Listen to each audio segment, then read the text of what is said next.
तर नमस्कार मित्रांनो, सर्वांचं पुन्हा एकदा आपल्या नवीन ब्लॉगमध्ये स्वागत आहे।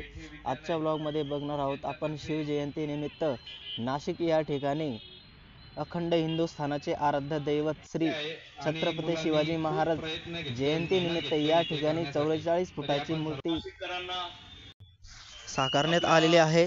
तरी तुम्ही व्हिडिओ शेवटपर्यंत कंटिन्यू बघा।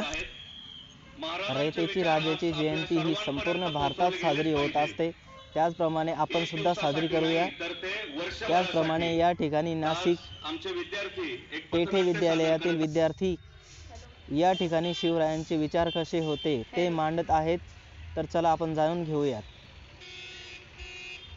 ऐका हो ऐका, महाराजांची कीर्ती बेफाम, भल्या भल्यांना फुटलाय घाम। आम्ही पेठे विद्यालयाची मुले करतो जनजागृतीचे काम।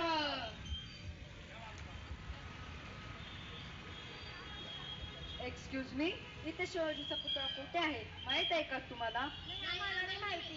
अरे देवा, पत्ता इथला येण्यासाठी पैसे देतो, पण माझं एक काम कर। कोणते काम? इथे शिवाजीचा पुतळा कुठे आहे ते सांग।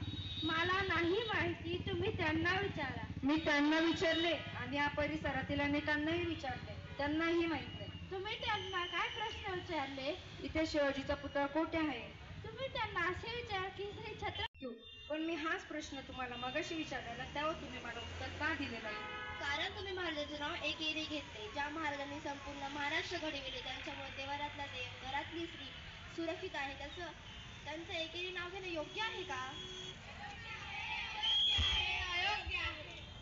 मित्रांनो, आपल्याकडनं असे नकळत प्रसंग घडतात की ज्यामधून आपण शिवाजी महाराजांच्या नावाचंच नाही तर त्यांची संस्कृती आणि त्यांच्या विचारांचाही अनादर करतो। तर असेच काही प्रसंग आम्ही पेठे विद्यालयाची मुले आपल्या समोर मांडण्याचा प्रयत्न करत आहोत।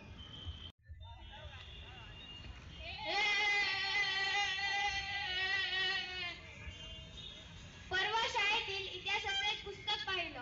पुस्तक पाहताना कळालं आयुष्यात काय करायचं राहिलं। शिवजयंती कधी साजरी करावी हे त्यांनी पुस्तकातच पाहिलं, मात्र महाराजांनी जन्म लिहून काय केलं हे तर पाहायचंच राहिलं।